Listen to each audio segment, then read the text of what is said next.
ढेरे जूम करके चोले होला ले ले ओठरे सुन ले बाकी छोड़ा है मन हो स्क्रीन शॉट रे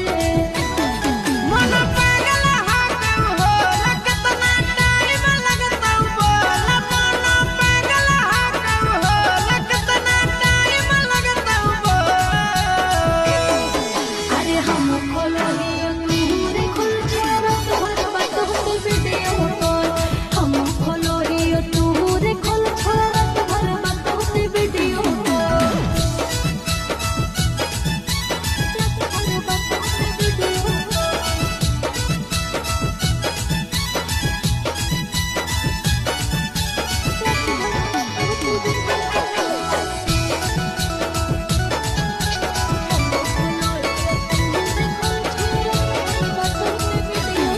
हर बार ने फल सा